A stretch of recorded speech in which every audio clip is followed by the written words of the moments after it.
Anyway, we'll try again.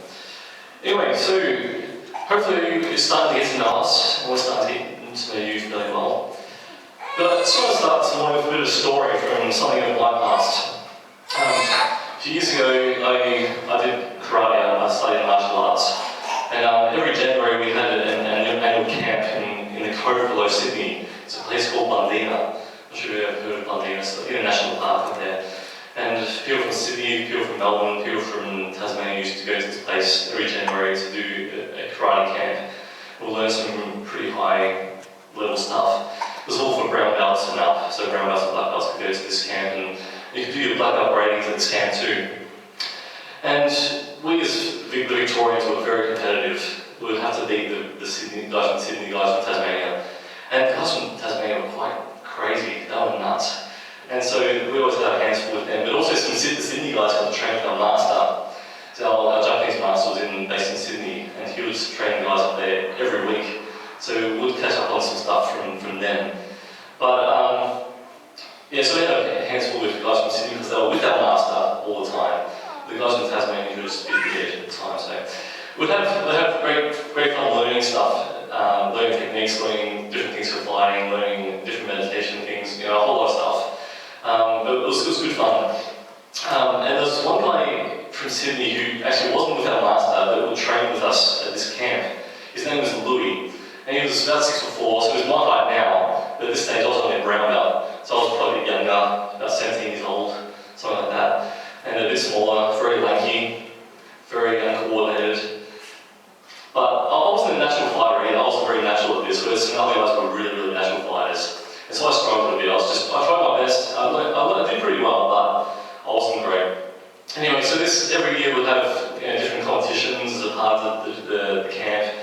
And about the third day we'd have a tournament, a fighting tournament, where we'd all have to fight each other and see who was the best, or in different areas of course. But every time we'd try to fight this guy Louis, he would beat us every time, and that hurt our pride. It hurt our pride. So one year we actually videotaped all of the fighting and analysed the fighting. So the next year we had a dossier on everyone, so we'll know how to beat them, or how to think we'd beat them. So time came to fight Louis this year, and we started from the most senior black belts and came down to us brown belts.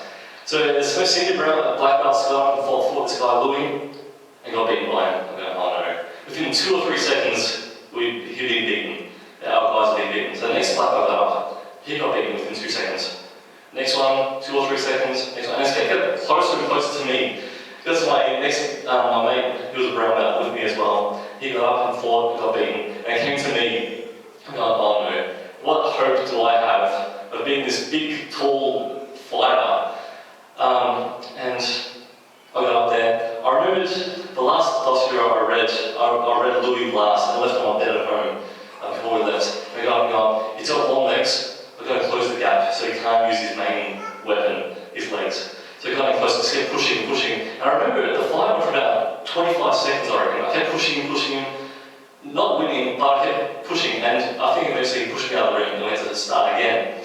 But after all these senior black belts only lasting about 2 or 3 seconds, me having to last for about 25 seconds was amazing. I couldn't believe it. I wasn't natural at this. I was lanky, I was good looking, but it doesn't mean anything in fights, does it?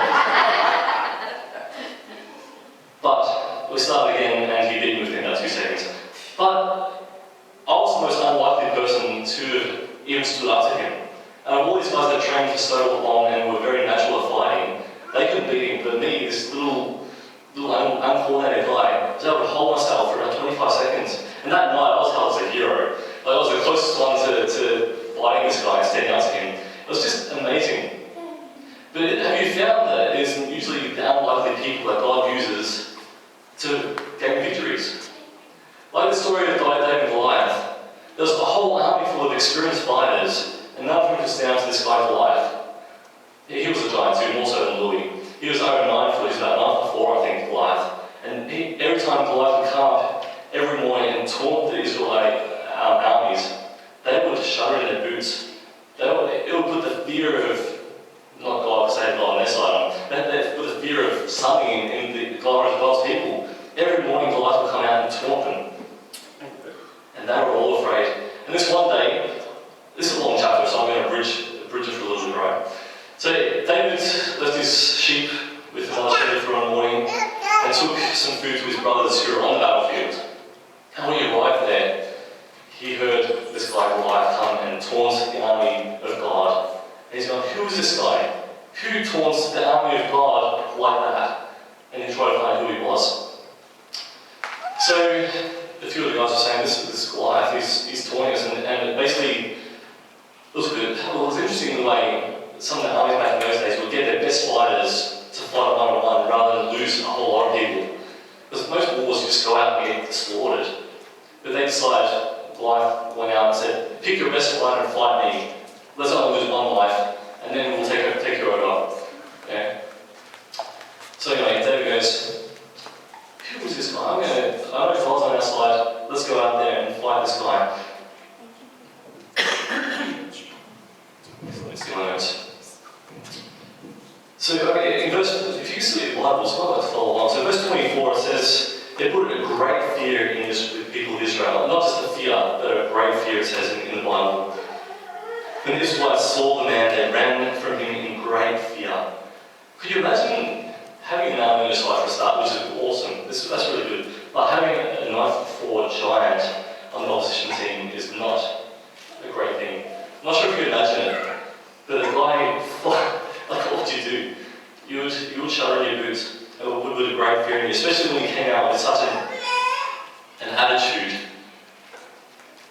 And where's the words here? It says, actually says what he says here, I've lost where it is. Anyway, 25. Yes, thank you. Now the Israelites have been saying, do you see how this man keeps coming out and comes to defy Israel? The king will give great wealth to the man who kills him. He will also give him his daughter in marriage, and he will be exempt his father's family from taxes in Israel. So whoever actually stood up to this guy Goliath would get a lot of benefits, but you'd be risking a lot too, wouldn't you? What's the chance of beating a giant that's more than 3 times taller than you? Like it's not something you want to risk lightly. But here in verse 30, if you jump down to verse 32, David goes to the king of Israel.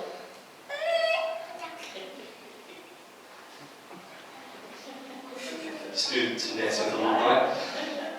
Verse 32, David was only like a teenager at this stage, a young shepherd boy. A young shepherd boy, probably about 15, 16, 17 at the maximum. I'm really getting distracted here. Anyway, and going to the king of Israel, and Saul himself was quite a tall man. Saul was about 6'3", so a little taller than me. But back in those days, he was quite tall. So the king of Israel was quite tall in himself, but nowhere near as tall as this Goliath guy.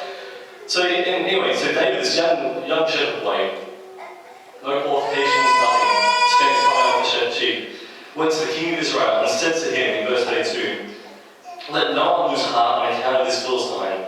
Your servant will go and fight him. If a young 15-year-old boy came out with no fighting experience that you know of, came to fight an experienced fighter, 9'4" tall, you'd laugh, wouldn't you? You would laugh. I'll laugh. No one would expect that. Yet he knew that God was on his side, and he goes, let no one lose heart on account of this Philistine. Let no one lose heart on account of this Philistine. You'd laugh. Seriously, who is this boy? Why does he think he's so great? What's he got that this army doesn't have on to offer? It's just crazy. In verse 33, the next one, Saul replied, you are not able to go out against this Philistine and fight him. You are only a boy, and he has been fighting man since his youth. Who are you to go and fight this guy? You're about to hand us over to the Philistines, pretty much. You're about to hand us over, you're getting slaughtered. But here we go, verse 34. That's where it starts getting good here. But David said to Saul, your servant has been keeping his father's sheep. When a lion or bear came and carried off a sheep from the flock, I went after it, struck it and rescued the sheep from its mouth. When it turned on me, I seized it by the hair, struck it and killed it. Your servant has killed both the lion and the bear. So pretty much, he just gave his resume to the king of Israel, and he gave his resume and said, well, this is why I'm qualified. I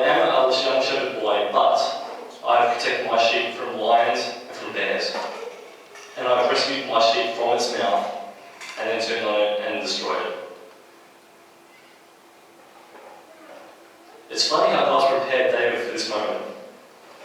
By being a humble shepherd boy, which was one of the lowest in society, one of the lowest people in society, God was preparing him in his humble duties to overcome the enemy of the opposition. Can you see what's happening here? David, a young teenage boy, had been prepared by God to win the battle. Shepherds were the lowest, looked down on in society. But right here, God is preparing for this one moment to come against Goliath. It's crazy how God prepares you for each moment. No matter what giant is standing ahead of you, God will prepare you for it. Because we are to be overcomers. We are to conquer giants. And I know that God has prepared us for this chapter of Salvation Army to be overcomers of giants. And whatever those giants will be, He will have prepared you for in your past. In verse 39, let me just read verse 39. David fastens his sword over the tunic that Saul gave David his armour. And he tried to walk around because he was not used to the armour. I cannot go in these, he said to Saul, because I'm not used to them. So he took them off. He was going to put on armour which he was not prepared for, which he'd never fought for it before. God's not going to give you something new to fight with. What He's prepared you for, He'll let you use in the battle. You'll be prepared for it. He's not going to give you something new that's going to throw you off. So in verse 40, he goes, where am I? So he took off the staff in his hand, chose 5 smooth stones from the stream, and put them in his pouch as a shepherd bag. And with his swinging hand, he approached the Philistine. If you jump down to verse 45, David said to the Philistine, "You come against me with a sword and spear and javelin, but I come against you only in the name of the Lord Almighty, the God of the armies of Israel, whom you have defiled. This day the Lord has handed you over to me, and I'll strike you down and cut off your head." It's pretty graphic. Sorry about that. But that's what happened. So Goliath came against David with armour, swords, spears, a whole lot of military stuff that was going to destroy David. And David only came against him with the name of God. What's more powerful? I think we know the end of the story, don't we? David wins. Because he had God on his side. And God prepared him for this moment to overcome the giant in front of him. So how many stones did David need to bring him down? You remember the story? So it just said then in verse 40 says he took his staff in his hand, chose 5 smooth stones from the stream, and put them in his shepherd's bag with his swinging hand. He only needed 1 stone to bring the Goliath down. He only needed 1 stone. He slung around and hit Goliath between the eyes, and he fell. But he still chose 5 stones. Have you thought about why he would do that? Why? He only needed 1 stone, but he got 5, which is, you can think about for a while and wonder why he did that. Any ideas? No? It's an interesting thought. I think David knew that God could do whatever he wanted. He could do anything. But he's still prepared for whatever God needed him to. This is really good. Having 2 kids is a bit tougher than 1. You don't have to one, you can't have 2 at the same time. It's crazy. Unless you train up the eldest to look after the youngest, you can just sit there and listen. That'll be good, wouldn't it? Lily, look after Leo. You look after Leo? Thanks. Done. I think David chose 5 stones just to make sure that everything was ready for God to use more than just 1. I'm sure he knew that he was only going to need 1, but he chose 5 so that God could use even more. Have you ever planted some plants? I'm not a planter, so run with me with this. Who's a gardener? Any of you garden? Any of you ever planted a seed before? It's pretty straightforward, right? Have you ever got a seed and just thrown on the ground and said, "God, grow into a great tree"? No? Why not? God could do it, couldn't he? What do? Do you dig it up, maybe make the soil nice and soft, get it all ready for the seed, plant the seed, maybe put the soil on top again, and then water it? Is that the best way to put it? Rather than just sort of throwing a seed and saying, "God, grow a tree." same thing. I think that's what David was doing when he chose 5 stones rather than just one. He only knew God needed one, but he prepared for God to use it even more. He could have just got 1 stone and said, God, this is it. But I think he prepared. And I like to be prepared for God to use so much more than just turn up on a Sunday and just say, God will give me something to talk about. I could have just turned up today and said, God will give me something. But actually put preparation into messages. Because you want God to use what you have. You could just turn up and just say, God, use whatever I got. But I think we as people should actually prepare ourselves, prepare our hearts, prepare our souls for God to use us. And if your giant's going to be standing in front of you, if God's going to give you a situation that you're needing to overcome, I think He wants you to prepare your hearts. Not just turn up and say, oh, God will win the battle. I come against you in the name of the Lord. I want to be prepared for these times. I want to put prayer into it. I want to put reading of the Word into it. I want to prepare my soul, my heart. It's a bit like heaven too, isn't it? Some Christians, you don't come to church, don't read the Bible and say, oh, I'll be alright, I'll get in heaven. You want to be prepared. Read God's Word, it's good for your soul. Pray to God, talk to Him regularly, it's good.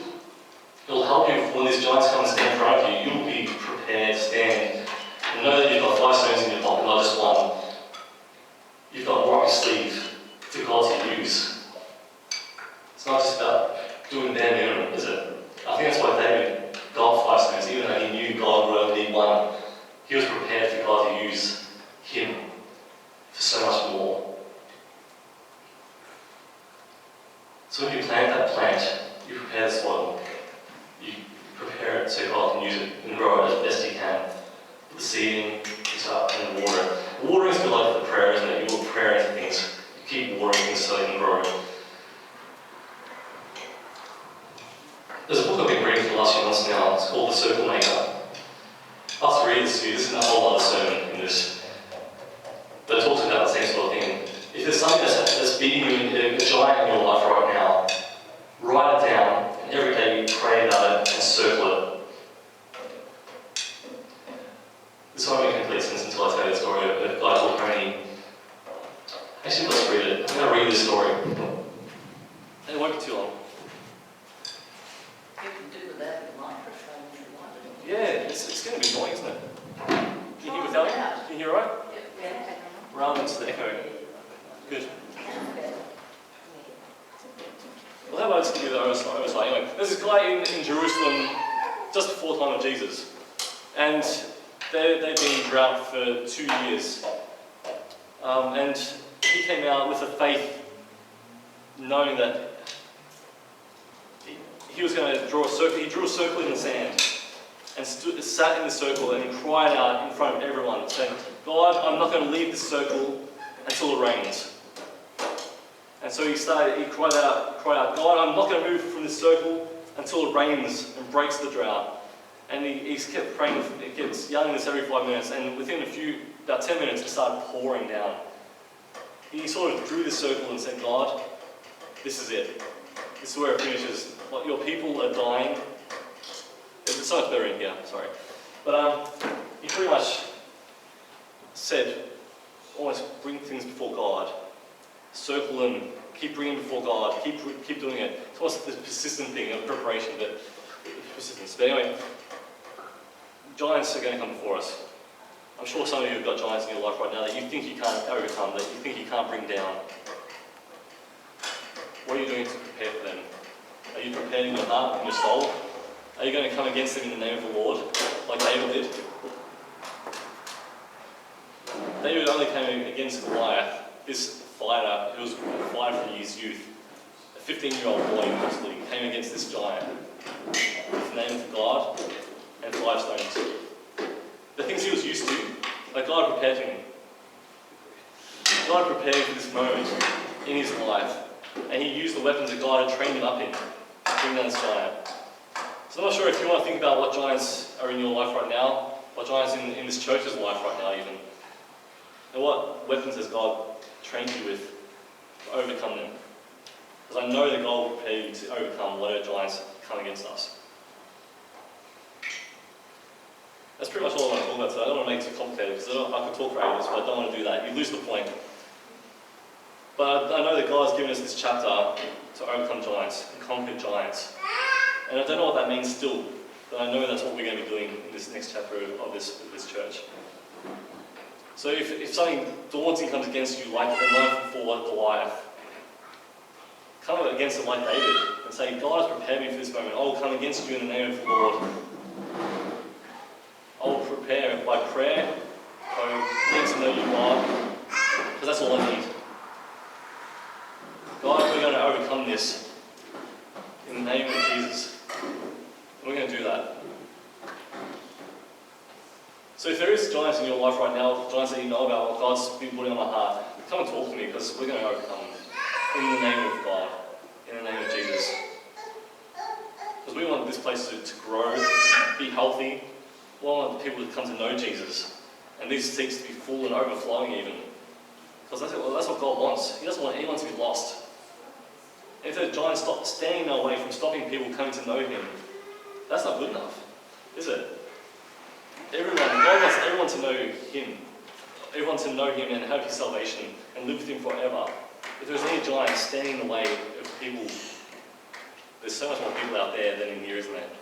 And that should be the other way around. God wants this place to be full. He wants His kingdom to be full. If there's something standing in the way of that, let's bring Him down. If God puts something on your heart to pray for, to overcome, let us know. We want to join you in that. Because we want God's kingdom to be full. Let's bring down those giants, stopping the kingdom of God from advancing. In God's kingdom, there is no crying, there's no sadness, there's no mourning, there's no... A lot of things that are in God's kingdom shouldn't be here either. How can we bring God's kingdom here? Jesus taught His disciples to pray, and one of the part was to, Lord, let your kingdom come here on earth as it is in heaven. We want to see that. If Jesus told us to pray for it, let's pray for it. Let's see the kingdom of God right here. There's no more sadness, no more sickness, no more mourning. God, Jesus said it. I believe it. Let's overcome these giants stopping us from achieving the kingdom here. We want to see God's kingdom. God's given us everything we need. So if something's standing in our way, let's come against it in the name of Jesus. I'll wrap it up there today. Let's stop there. Let's just pray, and then we'll have our final song. Father God, we thank you that you have taught us how to overcome giants. You have taught us how to conquer these things that stand before us, that we don't know how to do it by ourselves. But with you, nothing is impossible. Jesus, show us what it is, name what it is that is stopping us from achieving your kingdom coming here on earth in Salem. Let your people stand up and overcome them in your name, Jesus. Let us unify, let us stand shoulder to shoulder. Be your people. Let us be an unmovable mountain. Let your people realise who they are. God, let your kingdom come here on earth as it is in heaven. Let us see with our own eyes your miraculous power. Let us see little miracles throughout the weeks going, wow, God, you've blown my mind again. God, let your church be your church. Put faith in us. Fill us with your Holy Spirit right now, Lord. Let us stand strong and with confidence, knowing that you are standing right by our side, and that nothing is impossible with you. Bless us this day and put faith in us, put your Holy Spirit in us.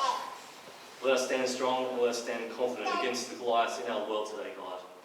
Bless your people in Jesus' name. Amen.